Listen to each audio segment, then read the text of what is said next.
আমার গল্পপ্রিয় বন্ধুরা, কেমন আছো তোমরা? আশা করি ভালো আছো, আমিও ভালো আছি। তোমাদের মজা দিতে আমি আরও একটি মজার গল্প নিয়ে এসেছি। গল্পটি শুনলে তোমাদের রড দিয়ে ঝরনার মতো পানি বেরিয়ে আসবে। তো বুঝতেই পারতেছ গল্পটা কেমন ইন্টারেস্টিং হতে চলেছে, তাই দেরি না করে কানে হেডফোন পরে নাও। আর যারা আমার সাথে কথা বলতে চাও বা ইমো নাম্বার পেতে চাও, আমি ভিডিওর মধ্যে নাম্বার দিয়ে দেব, আপনারা ভিডিও কলে আমার সাথে মজা করতে পারবেন। চলো তবে আর দেরি না করে শুরু করা যাক। একদিন আমার কাছে 15 বছর বয়সী ছেলে এসে হাজির হল। সে এমন একটি ইচ্ছা প্রকাশ করল যা শুনে আমি কিছুটা অবাক হয়ে গেলাম। এত অল্প বয়সে এতটা সাহসের সাথে নিজের মনের কথা বলতে পারা সত্যিই অদ্ভুত ছিল। আমি ভাবলাম তার কম বয়স ও সরলতার কথা বিবেচনা করে আমি চুপ করে থাকাই ভালো মনে করলাম। তবে তখনকার পরিস্থিতি এমন ছিল যে আমার হাতে কিছুটা অর্থের প্রয়োজন ছিল। আমি মনে মনে ভাবলাম, এই ছেলেটি তো আমার কোনো বিপদ ঘটাতে পারবে না। বেশিরভাগ সময় এ ধরনের ব্যাপার 2-1 মিনিটের বেশি স্থায়ী হয় না। তাই আমার জন্য এটি একটি সুযোগ হতে পারে যেখানে আমি উভয় দিক থেকেই সুবিধা পেতে পারি। আমার নাম পূজা। আমি 26 বছরের একজন স্বাধীন ও আত্মনির্ভরশীল মেয়ে, দেখতে বেশ সুন্দর এবং আকর্ষণীয়। ছোট্ট একটি শহরে থাকি যেখানে সবাই সবাইকে চেনে। আমার বাবা মা অনেক ছোটবেলাতেই মারা গেছেন, তাই একা থাকার অভ্যাস গড়ে তুলেছি। আমার জীবনে সাদামাটা জীবনধারার প্রাধান্য, আর নিজেকে নিয়ে গর্ব করার প্রয়োজন বোধ করি না। শহরের বাইরে আমার শান্তিপূর্ণ বাড়ি, যেখানে গাছপালা ও ফুলের বাগান আছে। সকালে যোগব্যায়াম ও বাগানের যত্ন নিই। আর্থিক অবস্থা খুব ভালো না হলেও পরিশ্রম চালিয়ে যাচ্ছি। বই আমার প্রিয় সঙ্গী, বিশেষত রোমাঞ্চ ও প্রেমের গল্প। একা থাকার জন্য ঘরের কাজগুলো নিজেই করি। সেদিন একটু গরম থাকায় দোপাট্টা পরিনি, এমন সময় দরজায় হালকা টোকা পড়ল। দরজা খুলতেই দেখি পাশের বাড়ির ছেলেটি, যার নাম রাহুল, দাঁড়িয়ে আছে। রাহুল মাঝে মধ্যেই আমার বাড়িতে আসে। আমাদের মধ্যে একটি ভালো বোঝাপড়া আছে। আমাদের বাড়ির আশেপাশে প্রায় একটি ছেলে ঘুরে বেড়াতো, যার বয়স খুব বেশি হলে 15 বছর হবে। তার চোখে কৌতূহলের ঝিলিক ছিল, যা যেন অনেক কিছু বলতে চাইছিল কিন্তু প্রকাশ করতে পারছিল না। একদিন সে এসে বলল, দিদি, আপনার কাছে আমার কিছু দরকার। তার চোখে এমন এক ধরনের উজ্জ্বলতা ছিল যা কিছু লুকানোর চেষ্টা করছিল। আমি তাকে ঘরে আসতে বললাম এবং জিজ্ঞাসা করলাম, তোমার কি প্রয়োজন? ঘরে ঢোকার পর আমি তার চোখে কিছুটা অদ্ভুত এক ঝিলিক লক্ষ্য করলাম। সে আমার দিকে এমনভাবে তাকাচ্ছিল যেন কিছু বলতে চাইছিল কিন্তু বলতে পারছিল না। তার দৃষ্টি বারবার আমার পোশাকের দিকে গিয়ে আটকে যাচ্ছিল, যা আমাকে কিছুটা অস্বস্তিতে ফেলে দিল। সৌজন্য বিনিময়ের পর সে বলল, আমি একা থাকি এবং আপনার সাথে একান্তে কথা বলতে চাই। আমি আপনাকে কোনো অসুবিধায় ফেলব না, বরং আপনার প্রয়োজন মেটাতে সক্ষম হব। আমি ছেলেটিকে মাথা থেকে পা পর্যন্ত একবার দেখে নিলাম। উচ্চতায় বেশ লম্বা হলেও বয়সে সে বেশ তরুণ। আমি তাকে বিনয়ের সাথে জানিয়ে দিলাম, তুমি এখনো খুব ছোট এবং আমি মনে করি না যে তোমার বয়স এই ধরনের কাজে উপযুক্ত। আমি এর মধ্যে নেই। কিন্তু সে হেসে বলল, আমি ছোটবেলা থেকেই অনেক অভিজ্ঞতা পেয়েছি। মাত্র 1 বছর বয়স থেকেই এই কাজ করছি। আমার কোনো পরিবার নেই, আমি একাই সবকিছু সামলাই। আমাকে বিশ্বাস করুন, আমি আপনাকে নিরাশ করব না, বরং আপনার প্রত্যাশা পূরণ করতে সক্ষম হব। তার কথা শুনে আমি সত্যিই অবাক হয়ে গেলাম। সেই ছোট্ট ছেলেটি একা একা এত কিছু কিভাবে বলতেছে বুঝতে পারছিলাম না। আমি জিজ্ঞেস করলাম, তোমার বাবা মা কোথায়? সে বলল, আমি একা, বাবা মা নেই। অনেক ঘুরে বেরিয়েছি, তবে এবার এই কাজ শুরু করেছি এবং ভালোই চলছে। এখন আমি কাজটা আরও বড় করতে চাই, তাই আপনার সাথে কথা বলতে এসেছি। যদি আপনি সাহায্য করেন তবে আপনার উপকারে আসব। তার এই কথা শুনে আমি অবাক হলাম। আসলে আমারও এমন একজন সহকারীর প্রয়োজন ছিল যে ছোটখাটো কিছু কাজ সামলে দেবে, আর সেও আমাকে এমন প্রস্তাব দিয়ে দিল। পরের কথাটা ছিল, যদি তার সাথে চুক্তি করি তবে প্রতি মাসে কিছু অর্থ পাব, যা আমার জীবিকার জন্য বেশ সহায়ক হবে। তবে এটাও ভাবলাম, যদি কোনো কারণে সে সময় মতো অর্থ দিতে না পারে তবে আমার জন্য সমস্যা হতে পারে। তবে সে ছিল মাত্র 15 বছরের এবং সহজেই তাকে আমার প্রয়োজন অনুযায়ী পরিচালনা করতে পারব। তাই নিজের সুবিধা বিবেচনা করে চুক্তি পাকাপাকি করলাম। আমিও একা ছিলাম, তাই দোকানটি তাকে ভাড়া দিয়ে দিলাম। সে বলল দোকানেই সে থাকতেও চায়, কারণ তার আপনজন বলতে কেউ নেই। এতদিন রাস্তার উপর কাজ করত, এখন দোকানেই সেটি চালাবে। এতে আমারও আপত্তির কিছু ছিল না। ঠিক আছে, শুধু সময়মতো টাকা দিয়ে দিও, বললাম তাকে। এরপর সে দোকানে নারীদের ব্যবহারের কিছু জিনিসপত্র নিয়ে এসে সাজিয়ে রাখল। দেখতে পেলাম মাত্র কয়েক দিনের মধ্যেই তার কাজ বেশ ভালোই জমে উঠেছে। সারাদিন দোকান খোলা রাখত, আর অনেক মহিলারা তার দোকানে জিনিস কিনতে আসতেন। রাত হলে দোকানেই ঘুমিয়ে পড়ত। দীর্ঘদিন ধরে দোকানটি ফাঁকা পড়েছিল। আগেও কয়েকবার দোকানটি ভাড়া দিয়েছিলাম, কিন্তু কেউ বেশি দিন এখানে থাকতে পারত না। সবাই বলতো যে এই জায়গাটা ব্যবসার জন্য উপযুক্ত নয়। এমনকি ভেবেই নিয়েছিলাম এই দোকানটি আর কেউ ভাড়া নেবে না, কিন্তু এই ছেলে শুধু ভাড়াতেই নেয়নি, বরং দোকানটি চালিয়েও বেশ জমিয়ে তুলেছে। আশ্চর্যের বিষয় হল, সে দোকানে নারীদের জন্য জিনিসপত্র রাখত, আর মহিলারাই তার ক্রেতা হয়ে আসতেন। দোকানের কাজের পাশাপাশি সে আমার ছোটখাটো কাজগুলোতেও সহায়তা করত। বেশ কর্মঠ এবং বুদ্ধিমান ছিল সে।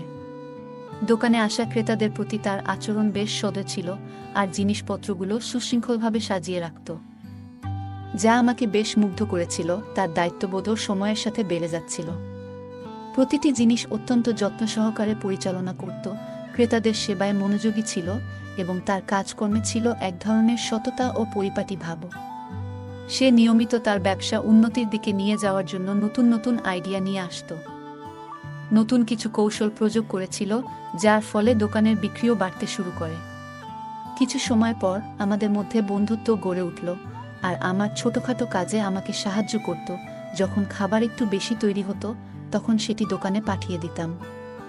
দোকান আর বাড়ির মাঝে ছোট্ট একটা দরজা ছিল, প্রয়োজন হলে সেই দরজা খুলে রাহুলের সাথে কথাও বলতাম। ধীরে ধীরে আমাদের মধ্যে সম্পর্কের গভীরতা বাড়তে লাগল। আমি নিজেও একাকী ছিলাম, তাই রাহুলের সঙ্গ পেয়ে অনেকটাই ভালো লাগছিল। আসলে আমার কোনো সন্তান ছিল না, আর আমার স্বামী নরেশ হৃদরোগে আক্রান্ত হয়ে শয্যাশায়ী ছিলেন। সংসার চালানো বেশ কঠিন হয়ে পড়েছিল।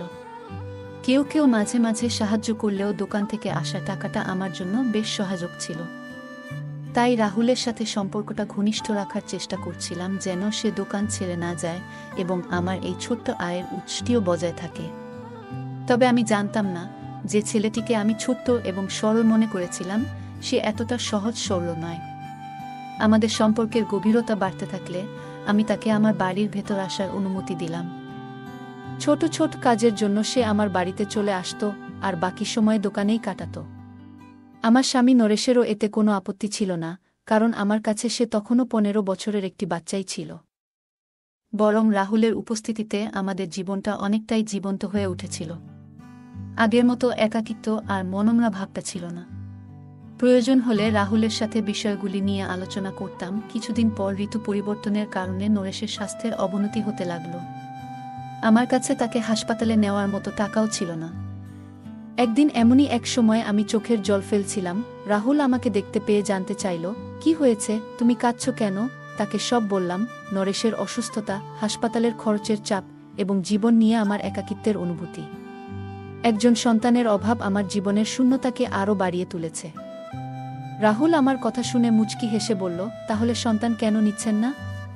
এতে সমস্যা কি? তার এই প্রশ্নে আমি লজ্জায় পড়ে গেলাম। বুঝিয়ে বললাম যে নরেশ এখন শয্যাশায়ী এবং এমন অবস্থায় সন্তান ধারণ সম্ভব নয়। বিবাহের প্রথম দিকে নরেশই চেয়েছিল না যে আমরা সন্তান নেয়ার ঝামেলায় যাই। যখন আমরা সন্তান নেয়ার প্রয়োজন অনুভব করলাম, তখন নরেশ আর শারীরিকভাবে সক্ষম ছিল না। তার এই হঠাৎ অসুস্থতা আমাদের জীবনকে একেবারে পাল্টে দিয়েছিল। নরেশের হার্ট অ্যাটাক হওয়ার পর থেকেই সে আর সুস্থ জীবনে ফিরতে পারেনি। ভালোবেসে বিয়ে করলেও ধীরে ধীরে সেই সম্পর্ক বাধ্যবাধকতার রূপ নিয়েছিল, কারণ আমার সামনে অন্য কোনো পথ খোলা ছিল না। রাহুল হয়তো আমার মুখের অভিব্যক্তি বুঝে ফেলেছিল। সে বলল, আপনাকে চিন্তা করতে হবে না, আমি তো আপনার পাশে আছি। শীঘ্রই আপনার সব সমস্যা দূর হয়ে যাবে। রাহুলের কথায় আমার মুখে হাসি ফুটে উঠল। সে একাই এত সাহসী যে প্রতিটি সমস্যার মুখোমুখি হতে পারে, আর আমি এত বয়স পেরিয়ে এসেও সাহস জোগাতে পারিনি। রাহুল ছোটবেলায় মাত্র 7 বছর বয়সে তার বাবা মাকে হারিয়েছিল। তবুও সে জীবন সংগ্রামে হার মানেনি। নিজের পথ নিজেই তৈরি করেছে এবং পাশাপাশি নরেশেরও যত্ন নিতে শুরু করেছিল। রাহুলের সরলতা ও সাহসিকতা আমার মন ছুঁয়ে গেল। তার কথাগুলি আমাকে সামান্য হলেও স্বস্তি এনে দিল। সে আমার পাশে থাকার প্রতিশ্রুতি দিল এবং আমার একাকিত্বের সঙ্গী হওয়ার প্রস্তাব করল। এতে আমার মনে কিছুটা সাহস ফিরল। আমি বললাম, রাহুল, তোমার প্রতি আমি সত্যিই কৃতজ্ঞ। তোমার কথাগুলি যেন আমার জীবনে নতুন আশার আলো নিয়ে এসেছে। আমার কথায় সামান্য স্বস্তি হচ্ছিল। রাহুল বলল, জীবনে সমস্যা আসবেই, কিন্তু আমরা একসাথে সেগুলো পার করতে পারব।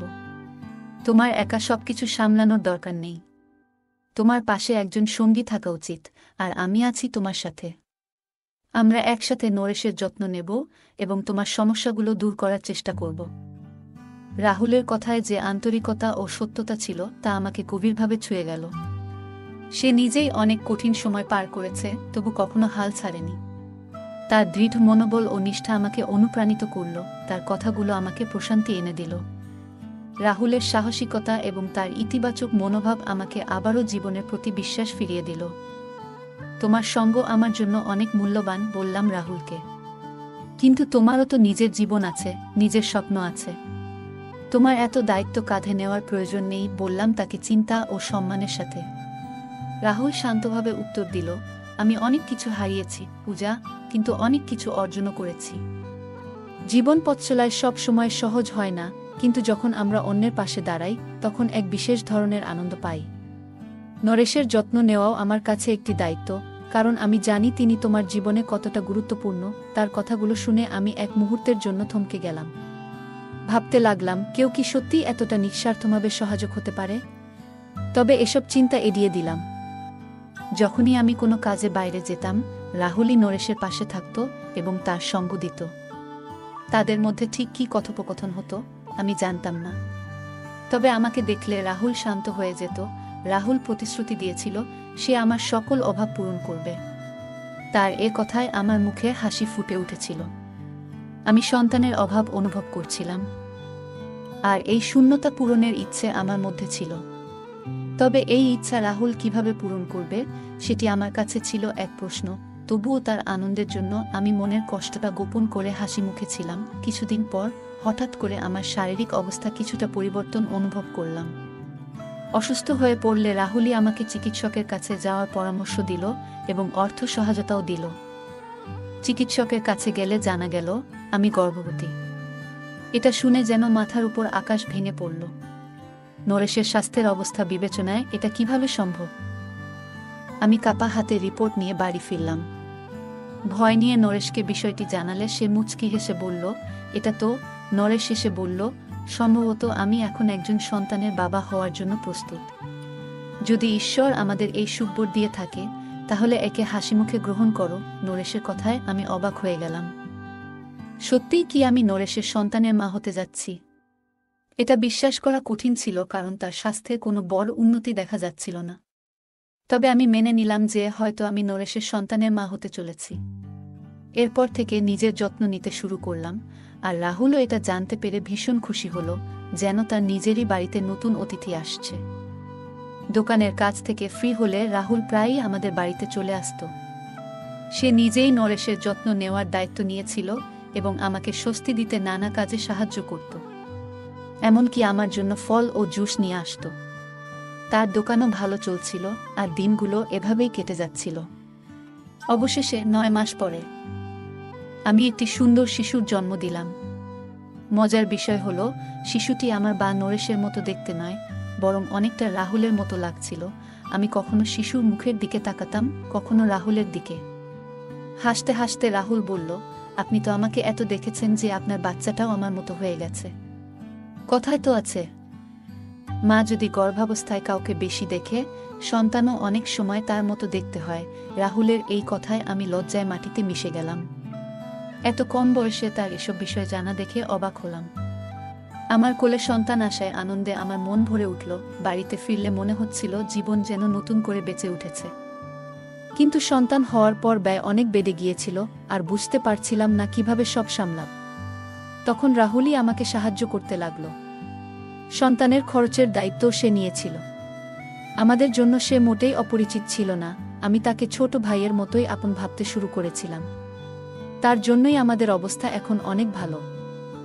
ভাবলাম তাকে ছোট্ট একটা ধন্যবাদ জানানোর জন্য তার প্রিয় খাবারগুলো রান্না করে খাওয়াবো। রাহুল আসার আগে বাচ্চাটিকে ঘুম পাড়িয়ে আমি রান্নাঘরে কাজে লেগে পড়লাম। কিছুক্ষণ পর রাহুল এলো, তার মুখে মিষ্টি হাসি। আমি তাকে সাদরে অভ্যর্থনা জানিয়ে খাবার পরিবেশন করলাম। রাহুল খেতে খেতে বলল, আপনি দারুণ রান্না করেছেন। আপনার সাহায্য করতে পেরে আমি সত্যিই খুশি। তার কথাগুলো শুনে আমার মন ছুঁয়ে গেল। আমি বললাম, রাহুল, তোমার সাহায্য ছাড়া আমার জন্য জীবনটা অনেক কঠিন হতো। সে বিনয়ের সাথে বলল, আমি যতদিন আছি আপনার কোনো অভাব হবে না। তার কথাগুলো আমাকে আরও আশ্বস্ত করল।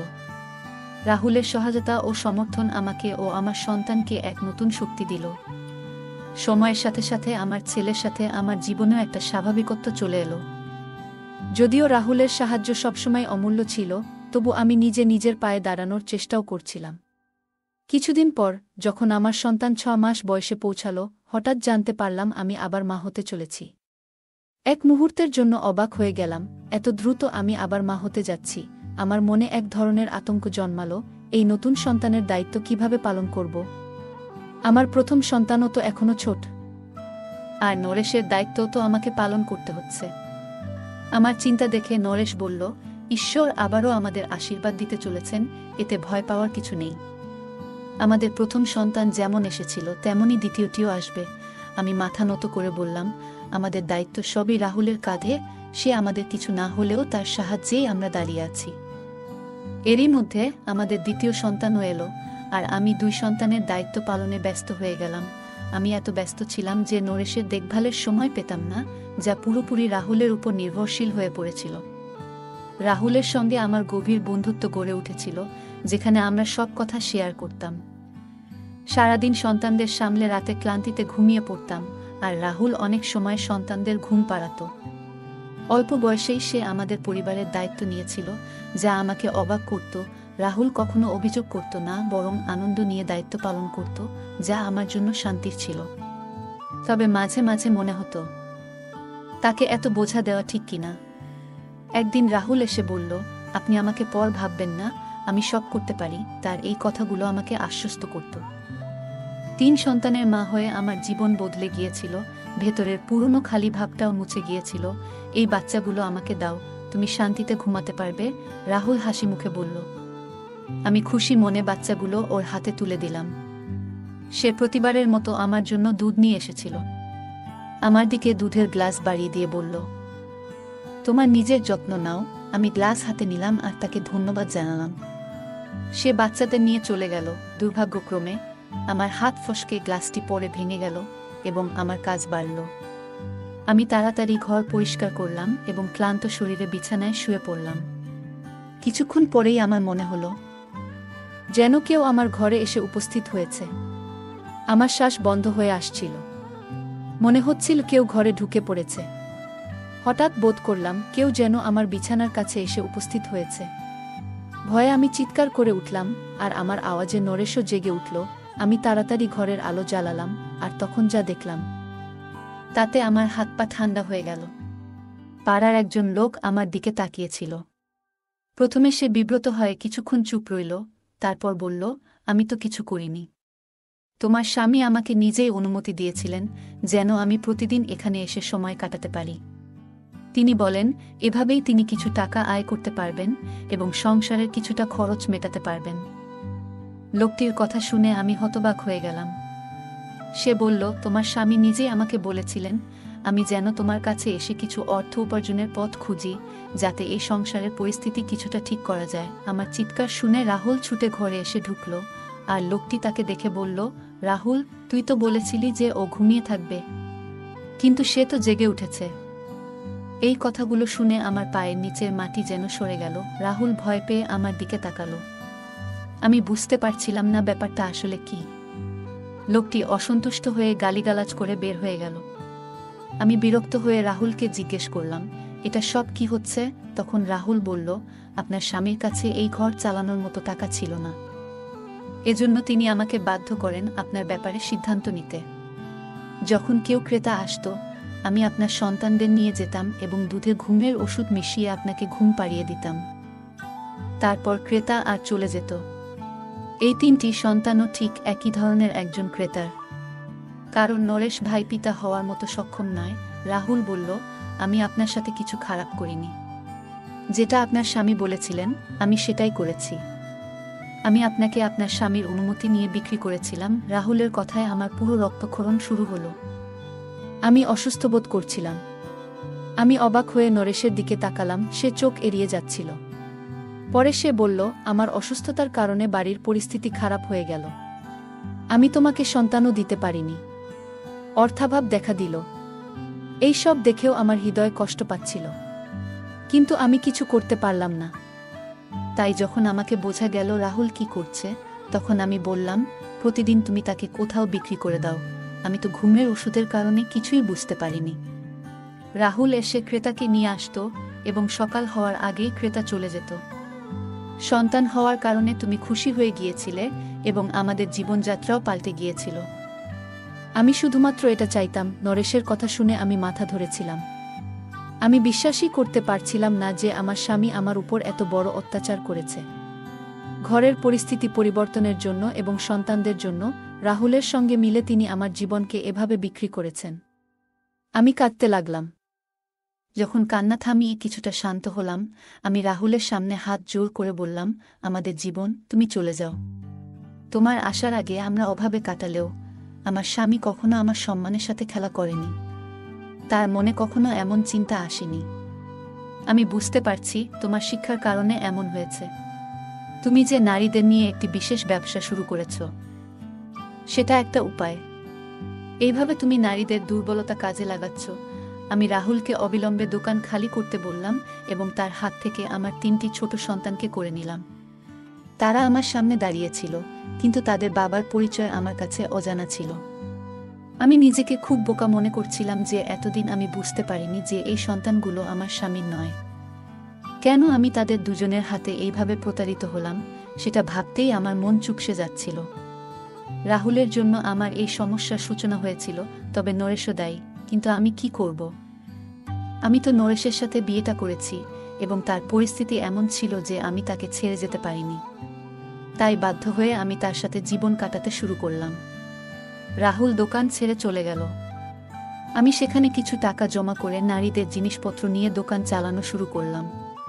ক্রেতারা আগে থেকেই প্রস্তুত ছিল, তাই আমার দোকান চলতে লাগলো এবং আমি সংসার চালাতে লাগলাম। আমি আমার সন্তানদের কাছে গিয়ে তাদের নিজেদের কাছে নিয়ে বুকে জড়িয়ে ধরলাম। তাদের বাবার পরিচয় আমি জানি না, কিন্তু আমি জানি আমি তাদের নিজের গর্ভে ধারণ করেছি, তাই তাদের প্রতি আমার ভালোবাসা কমেনি। আমার মন এখনো সেই ধাক্কা থেকে সেরে উঠতে পারেনি যে আমার স্বামী এবং তার বন্ধুরা আমার বিশ্বাসের সাথে এত বড় প্রতারণা করেছে। কিন্তু সময়ের সঙ্গে সঙ্গে আমি আমার জীবনে নতুন একটি দিশা পেতে চাইছিলাম। আমি আমার সন্তানদের সঙ্গে নতুন একটি অধ্যায় শুরু করতে চেয়েছিলাম, যাতে তাদের ভবিষ্যৎকে উন্নত করতে পারি। দোকানটি এখন আমার দায়িত্ব হয়ে গিয়েছে। প্রতিদিন সকালে সন্তান স্কুলে পাঠানোর পর দোকানে এসে ক্রেতাদের চাহিদা পূরণ করা আমার দিনচর্যা হয়ে উঠেছিল। কিছুকাল পর আমি ধীরে ধীরে আমার কঠোর পরিশ্রম দিয়ে দোকানকে এগিয়ে নিতে শুরু করলাম। আমার তৈরি করা পণ্যগুলোর বাজারে বেশ প্রশংসা হতে লাগল এবং আমার শ্রমের ফলস্বরূপ সবকিছু ভালোভাবে চলতে শুরু করল। বেশ কয়েক বছর পরে যখন আমি আমার সাফল্যগুলো দেখি এবং আমার সন্তানদের হাসি শুনি, তখন বুঝতে পারি যে আমার পরিশ্রম এবং সংগ্রাম আমার জীবনকে নতুন একটি পথে নিয়ে গেছে। আমি আমার জীবনে অনেক কিছু হারিয়েছি, কিন্তু এর চেয়েও বেশি পেয়েছি। আমার সন্তান এখন আমার জীবনের সবচেয়ে বড় শক্তি। আমি তাদের যথাযথ শিক্ষা এবং ভালো মূল্যবোধ দেওয়ার চেষ্টা করছি। আমার এই জীবন কাহিনী কেবল আমার জন্যই নয়, বরং সকল নারীদের জন্য একটি অনুপ্রেরণা হয়ে উঠেছে যারা কষ্টের মধ্যে দিন কাটাচ্ছেন। আমি প্রমাণ করতে পেরেছি যে যদি দৃঢ় সংকল্প এবং কঠোর পরিশ্রম থাকে, তবে যে কোনো প্রতিকূলতা অতিক্রম করা সম্ভব। এখন আমি আমার জীবনকে নতুন স্বপ্ন ও আশা নিয়ে কাটাচ্ছি এবং আমার সন্তানেরাও তাদের পড়াশোনা ও ক্যারিয়ারে এগিয়ে যাচ্ছে। আমি তাদের প্রতিটি পদক্ষেপের সঙ্গী। এই গল্প থেকে আমরা শিখি জীবনের সংগ্রামে আত্মবিশ্বাস, বুদ্ধিমত্তা ও সাহসের মাধ্যমে প্রতিকূলতাকে জয় করা সম্ভব।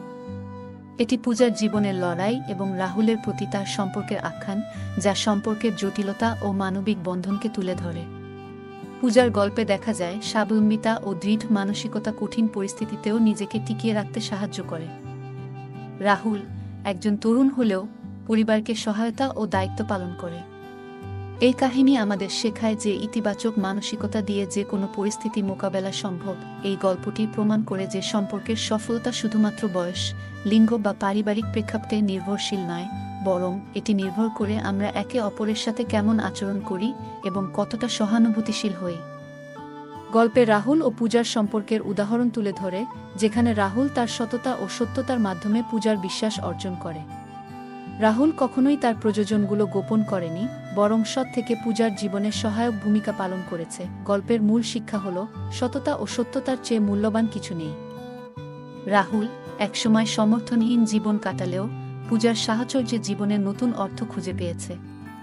তাদের সম্পর্কটি প্রমাণ করে যে সত্যিকারের বিশ্বাস ও ভালোবাসা থাকলে সম্পর্কের মধ্যে কোনো সন্দেহ থাকে না। পূজা ও রাহুল উভয়েই জীবনযুদ্ধে লড়ছে। পূজা তার স্বামীর অসুস্থতা ও আর্থিক সংকট সামলাতে চেষ্টা করছে, আর রাহুল তার চ্যালেঞ্জগুলোকে সাহসের সাথে মোকাবিলা করছে। গল্পটি আমাদের শেখায় যে জীবনে আসা সমস্যাগুলো এড়ানো যায় না, বরং সাহসের সাথে সেগুলোর মোকাবিলা করতে হয়। বন্ধুরা, আজকের গল্পটা অনেক বেশি স্পেশাল। আশা করছি তোমাদের ভালো লাগবে।